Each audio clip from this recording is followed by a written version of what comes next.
This is I Am Change podcast. The IAC podcast hopes to inspire you to live more consciously and be the change the society needs. I'm your host, Korede Azeez.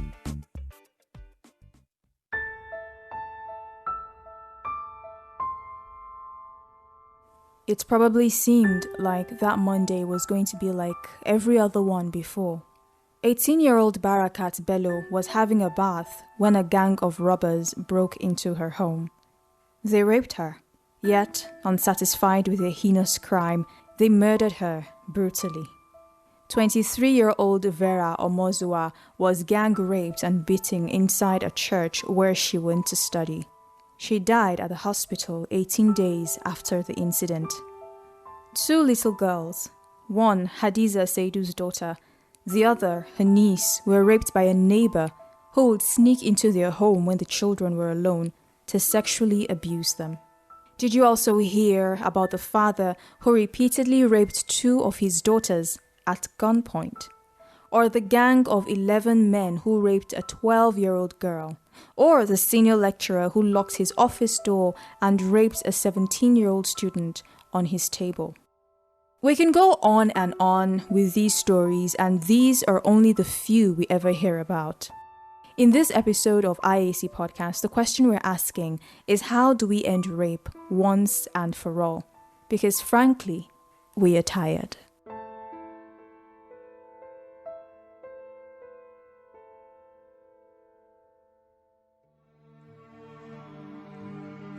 Findings from a 2014 national survey on violence against children in Nigeria show that 1 in 4 females reported experiencing sexual violence in childhood.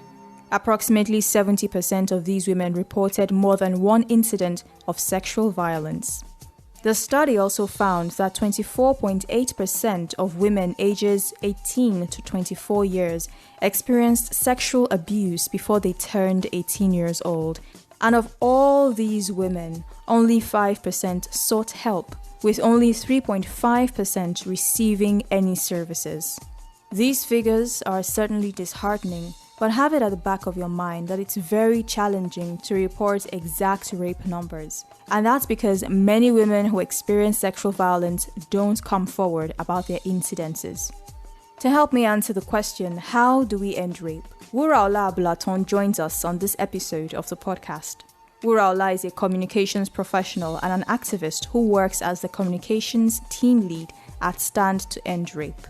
She describes herself as a loud and proud feminist. When it comes to ending rape, like you said, the most important thing that can ever be done in ending rape is to actually and continually preach don't rape. Don't rape, number one.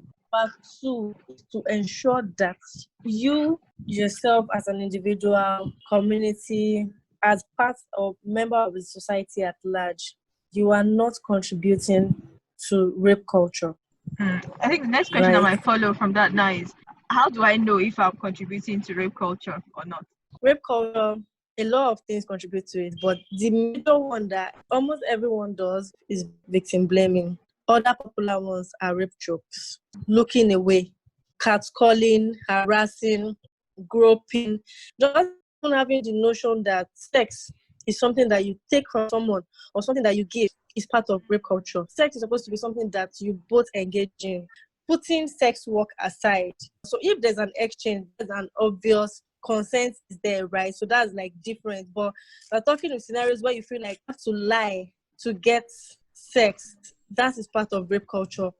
Tapping current, you go to the club, someone is dancing, you're there trying to dance with them and they either move, but you still go on. Why? That is assault, right? Because you are putting your body or a part of your body on their body without their consent. Plying people with drinks. They want to ply you with alcohol so that your inhibitions will be reduced, so you'll be more willing. Take advantage of someone that is passed out, that is drunk, that is inebriated, or that does not have like full control of their senses. There's something they call locker room. We don't really have locker rooms in Nigeria, but we have beer parlor talks, right? So talking about how, oh, that one, oh, I don't chop up. Even shaming women for sex. It's so surprising that men will have sex with a woman and then you call her out for sleeping with you. Like, do you understand how that sounds like? You are saying someone has lost value by engaging in something with you. How do they lose value? You are the obvious denominator here, right? So there's a lot of that. Then there's all this begging, like, oh, no means try harder, or begging, coercion, everything all contribute to rape culture. Are you the kind of person that maybe someone is passing on the streets and they'll comfortably say, oh, look at me, she's just like a prostitute. If they rape her now, they'll be crying. Are you the kind of person this thing can be said in their presence and you're going to look? Are you the kind of person that someone will come and be saying, oh, I lied to her, or after pressuring her, she gave in, or I put something in their drink, and you just like, well, since I don't do it, right? You just look. Sometimes you might want to watch out for someone, right? Like, okay, we know speaking up comes at a cost, but you shouldn't be the one clamoring for the survivor to not pursue it. Because if they choose to not, that's on them. But some people that feel like they don't, because they don't want to go to the stress they feel comes with it, they now try to pressure survivors to like, let it go. That is also part of rape culture. You yourself, fine, you say, okay, you can say, I don't rape, all well and good. I don't pressure people, all well and good. But what about your friends? Right? So are you having this open and honest conversations? It's not just about football. What else are you discussing? Do they know? Can any child walk up to you and you come and say, Uncle, this person is touching me? Are you a safe space? Right? So those are things that contribute to rape culture, because believe me, a lot of people are being harassed. They don't even know. People do not even understand. I mean, you will be surprised some of the things we saw online, despite the fact that Uwa was raped in a church. People were still trying to poke holes in the story. What was she doing in the church? Why is she reading? School is not in session. Please, what has that got to do with what has happened? Whatever reason, even if she went to the church to meet a man, it doesn't justify anything. I mean, all right. So for us to end rape once and for all, we need to get rid of rape culture, correct? Yes. Rape culture is certainly a major chunk of the problem. But what does the law have to do with it? Why do organizations like Stand to End Rape fight to have laws such as the Child's Rights Act? In any sane society, the law should protect the rights of every citizen. Many countries have laws against sexual assault and violence, but many of these laws are insufficient, inconsistent, and not systematically enforced. Let's go back in time. From the classical antiquity of Greece and Rome to the colonial period, rape was a capital offense just like murder, treason, and arson. In 14th century England, a rape victim might be expected to gouge out the eyes or sever the offender's testicles herself. Sounds like the law took rape very seriously indeed. But the problem was, in reality, actual punishments were usually far less severe. In fact, in late medieval Europe, cases concerning rapes of marriageable women, wives, widows, or members of the lower class were rarely brought forward, and when they were, these cases usually ended with only a small monetary fine or a marriage between the victim and the rapist. Elsewhere, the crime of rape was considered a property crime and not a crime against a person. In these cases, the victim was the owner of the woman, not the woman herself. For instance, in Babylonia, if a betrothed or engaged virgin woman was raped, the rapist would be killed. But if the woman was married, she would be killed too. In Assyria, the father of a rape victim was allowed to rape the rapist's wife as punishment. Thankfully, we've moved on from such barbaric laws, but it's interesting to note that women in America, that is before Christopher Columbus landed there, were safer. Cases of sexual assault were practically unheard of before the arrival of the Europeans, and on the rare occasions that it did happen, tribal courts would let victims decide what punishment they wanted to see doled out. Today, what happens in the few cases that make it to court? Victims of rape and sexual assault are put on trial themselves and hardly ever get a voice in the outcome. To make sense of this, I asked Wuraola why our legal system is so ineffective at protecting us from gender-based violence and sexual assault. I don't know when they were formulating some laws that they formed, but we all know that we live in a patriarchal society. one of the features of a patriarchal society is actually rape culture. In Nigeria, it is really disheartening. Even though our constitution does not adequately provide proper justice for survivors, we have been able to push for some laws. We have the Child Rights Act, we have the Violence Against Persons Prohibitions Act. We've been able to push for some laws that allow survivors get better justice. Now, where the problem is these laws, some states are yet to domesticate them. We still have, I think, 12 or 11 states that are yet to domesticate the Child Rights Act. We have 26 states that are yet to domesticate the Violence Against Persons Prohibitions Act. And Violence Against Persons Prohibitions Act recognizes male rape, recognizes marital rape, and even gives a longer sentence for rape. In the Constitution, for example, rape of a woman is seen as a misdemeanor. Like misdemeanor, what's that? Misdemeanor, that is something like petty crime. It should like be a criminal offense. Right? So there's so many things. But we have some of these bills, these acts that are being pushed. Currently, as stand to 100, we are trying to push for the sexual harassment bill to also be made into law that protects students in tertiary institutions. But why is it that the states are so slow to domesticate these laws? Honestly, we don't know. That is why we've started telling people, call your lawmakers, ask them. We know that for the Child Rights Act, some northern states said, it does not necessarily go along with the tenets of the Sharia law. I'm not an expert on this. That's what we've got. But for the VAP Act, we don't know why. And then when it comes to the authorities that are supposed to help us get justice, the thing is, every policeman, while there's the Nigerian police force as a body, this body is still made up of policemen and women that are part of this our society. So the fact that they are there, it doesn't remove their bias. When, as a survivor, you go to reports, the Nigerian police force re-traumatizes you further by asking you irrelevant questions. They offer no support.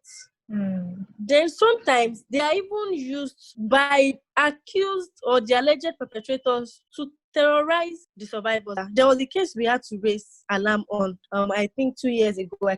The soldier raped the 12-year-old girl, and then when they reported at the barracks, they're like, you people are from the same state, you're from the same region, you are going to settle. Can you imagine? This week, the case that happened in Yaba here, very close to us, the policemen were asking the 18-year-old survivor, why didn't you fight and bite him? What do you expect anyone to do? So they have so many warped ideas of what a refugee should look like. Even the ones they're supposed to spring action. At least we heard from Uwa's family. They said they were asking them for money before they can pursue the case. Oh my goodness. In fact, the rot is so deep. It is so deep. But we know that policemen even rape women, right? Last year we protested against the rape of women that they arrested in Abuja. Yes. They were like, if you want bail, let us sleep with you. If you don't let us sleep with you, no bail. They use pure water nylon to rape some people.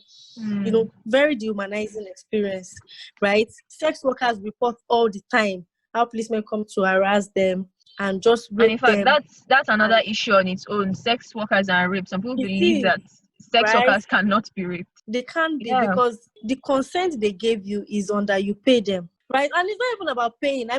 You can't just grab a sex worker off the street, right? Rape her and throw money at her. No. There has to be a prior agreement. On the 4th of June, the House of Representatives made a resolution on gender-based violence. Among other things, the resolution included that the House Committees on Women Affairs, Human Rights and Justice are to present a bill on necessary modifications and amendments to laws dealing with gender-based violence in Nigeria. I asked Wuraola what amendments she thought we need to make to our laws. When it comes to laws concerning sexual violence, I think one that I would love to see is a law stipulating the length of time in which a case should be tried. The ones that do finally get to the court, they take years before the survivor can get justice. Now, a case that has recently been haunting me is that of Chloe. She was 4 years old and she was raped in 2016. Number one, this case got dragged for so long. We raised alarm in 2018. There were protests and everything. Since 2018, do you know when they sentenced this perpetrator to jail? Last month to 28 years. Just last month. Now, this girl is 8 years old now. So imagine she has to be appearing in court for the past Going through 4 all that years. for 4 years. Going through all that, probably having, to be seen, her lawyer having to be briefed, living through that. Why? Why do we have laws that allow it? And this is not the first. We have so many. So we need laws. Luckily, Lagos State government has actually put, because thanks to their special sexual courts, they fast track some cases. But I mean, it's just Lagos State government is just one out of 36. Out of 36. I'm sorry, yeah. So out of 36. what do you think? So what do you think is a reasonable time window though, like for a case to be prosecuted? Honestly, 6 months.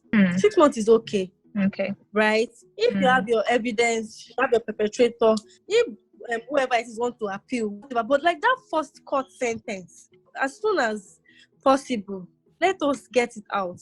Number 2, we need amendment to laws that expands the scope of just maybe violent rape, or that provides some sort of leeway for people. So, I mean, people can decide to speak up anytime. So there's no time limit on when you can report, right? Yes. That's what you time, mean. Okay. Right. Yes. Right. So if someone comes and says, "Hello, I was raped," they expect you as a survivor to prove that you were raped. But nobody expects the alleged to prove that he didn't rape the person, to prove their innocence. So I think I want an amendment in our law that addresses that. Well, that would be a big one, to be honest. Right. And believe me, it is going to get everybody to sit up, because it's not up to you to come and clear your name, and not up to the survivor to basically implicate you in courts. I'm just putting that in quotes, like to prove that you did this. You come and prove that you didn't do it. Another law should be I want laws now guiding the activities of the police officers, medical examiners, basically caregivers, right? If you go to report a case at the station and it's not taken up, or the victim shame you, or they traumatize you further, there should be laws that punish people that do that. It was at a protest find that I was just finding out. I didn't know. Apparently, the police cannot let a rapist go on bail if a rapist has been arrested. It's only a court. But do you know how many cases we get? Honestly, I've lost count. They will say, okay, they've arrested the person. The next day, they've granted him bail. No, because the person will probably just give them money or something. Yes. That's what they do. And meanwhile, it's only the court. So someone was not saying, they can't keep the case, they should charge him to court. Then let's charge the person to court. A survivor went to loot. She said, give me post-exposure PEP, right? She just got raped. And they said they can't administer PEP until she drops the case. I've never heard of that. We don't understand what that means. We don't even understand why. What's their own concern with her wanting a... God bless you. That is the same question we've been asking Lutz, that what does that have to do with any other? But you find out that real people are connected. We won't be surprised if the perpetrator knows someone there. I mean, look at our laws too. See, a senator was caught on TV, right, assaulting a woman. Has anything been done to him? No. So if they say they want to make amendments to all these laws, please let it cover all of that. Idris Ebeloma was sentenced to 28 years, and Ifeanyi Dike got the death sentence on charges of rape. Also, the abductor and rapist of Ese Oruro, Yunusa Dahiru, has been sentenced to 26 years. You might look at these cases and say that we're making progress, but are we? Even if we were making progress, is it fast enough? What do we need to do to speed things up? Here's what Wuraola thinks. Honestly, I wouldn't call that progress when it comes to getting justice, because we know if there are 1,000 cases per day of sexual violence, in an entire week of 1,000, that's 7,000 cases. Only one. These 7,000 cases, I'm talking about both reported and unreported cases. Because so many cases do not even get to go to court. People are pressured to settle out of court. Community blackmailing the family, blackmailing the survivors. So the progress that I believe that is being made now, and I think this is the progress that will spiral or that will spill into other areas and push for change, is that we are no longer silent. See, the best thing that has made rape culture flourish in Nigeria for so long is that culture of silence. This has happened to me, this has happened to this person, this has happened to this person. Like, why is it happening to all of us? then you now push for change. Exactly. Yeah. The next person speaks up. Then even if it's happening, the person can say, please, this thing you are doing, when you put a name, honestly, if someone is harassing you, just tell them, do you know this is sexual harassment? They know it as a crime, right? But when you say leave me alone, they might think, okay, right, they can still hold you. But when you tell them sexual harassment, which is a crime, The right lingo. everybody will sit up. You get. So once you put the correct name to it, people, because you don't want to be labeled a sexual harasser, do you? You don't want to be labeled a rapist, do you? You don't want to be labeled a sexual assaulter, right? But because we've used so many names, the people will call it every other thing except what it is. They will ask you what you are wearing. They will ask you what you are drinking. They will tell you this. They will tell you that. But once you just put a name to it, that. But what happened is this person, and then the language we use it. So instead of people, everybody will say, women are getting raped. Women are getting raped. Please, are women getting raped by ghosts? Why don't you say men are raping women? Exactly. It's true. You put the burden on the victim. The women. It's like you are doing something that is making them rape you. We have celebrities now that are being outed as rapists. That people are accusing them. If you go and check their posts, if you go and you see people asking them, are you not going to address the rape allegation? If you go and check, that is what we want. That is the progress. If I follow someone to the station and the police and they say, what are you? I'll tell them, do you know this thing you're doing is victim blaming and it is a crime. You are traumatized. Once you can let them know, they know that you know what you are saying. You know you're right. You know they sit up. So it's just because we don't know. People don't know. But now everybody is speaking up. People are talking about coercion. If you are with someone and the person keeps on pressuring you for sex, do you know this thing you're doing is sexual coercion and can fall under sexual assault? You will watch them. Believe me. Oh my God. They will recoil so fast. The way they will remove their hand. Honestly, I did it to someone. Like, he kept on pressuring me for a video call. I'm like, I'm not comfortable with this. And he's like, yeah, but let's just do it for 1 minute. And I'm like, wait, why? I'm not comfortable with it. Why does your pleasure trump my own comfort? Honestly, Exactly. I'm like, do you know this is harassment? Do you know, as soon as I said, do you know this is harassment, the guy just harassment. I'm not harassing you. Stop. I kid you not. And since then, till date, he has not messaged me again. He's going to think twice. Think about it. Right? Yeah, so this shouldn't even just be about the women always having to say, oh, you're harassing me. It's also about the guys talking to their friends. About the guys. Yes. What I would have loved to see is guys sharing how they're having these conversations with their friends. But I look forward to the day get there. I wish these people ask me. My friend asked me, how can I do to help? I said, you think you can do anything? You can do a lot. How many people in your circle have you said? I mean, this is a trending topic. Why don't you want to discuss it? If it's possible, politics, discuss it. Why, you're coming to meet like, I wish there was something I could do. So there is something you can do to help. You have groups. Bring it up in the groups that, hello, guys, what do you feel about the recent case? I hope no one of you is a harasser. Remember, no means no. Just little pointers. I told them, I said, you will be surprised at the amount of people you will save, right? And I told people, this is one thing that I always want to emphasize on. When we were growing up, I think I bet you are a millennial like me. All of us now at this our age, right? Yeah. We can recall at least one instance of sexual abuse as a child. It's now that we're adults. Absolutely. So that uncle that used to do this, and guess what? We are at the age where the uncles were then. No? Yeah. Do you know that? Yes. So I think about them like, do you mean these people? And now, so I think about them like, do you mean guys my age now?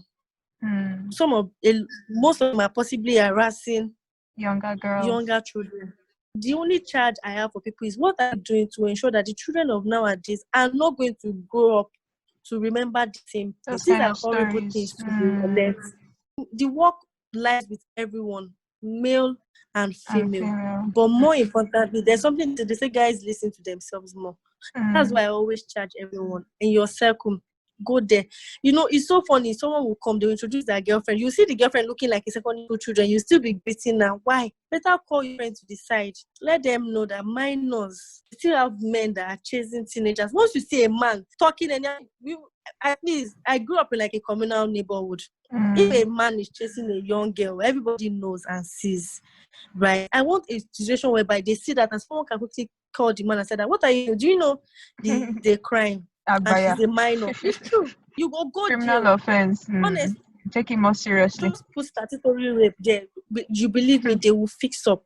Those are the kind of conversations we need to have. Everyone thinks they can do. There's nothing you can do. You can do it. In short, the power to change the most of, even if our laws are, if on individual level we are not effecting this change, starting from our family, from our circles, the laws can only do so much. The law can only do so much. The onus is on every single one of us to erase rape culture, to build a society that doesn't prey on women, children, and vulnerable groups. We can build a world that respects women and recognizes them as important contributors to society and not objects to be used and abused. Women, men, we need to speak up. If you're listening to this podcast on SoundCloud or YouTube, please leave us a comment. We would love for you to like and share this episode with your friends and family. It's important that we spread the word about ending rape culture. IAC Podcast is on Facebook, Twitter, and Instagram. On Twitter, we are at IAC_podcast. On Facebook and Instagram, we are at I Am Change Podcast. Our quote this week is by William Arthur Ward. The pessimist complains about the wind. The optimist expects it to change. The realist adjusts the sails. Until the next episode, continue to be the change you want to see.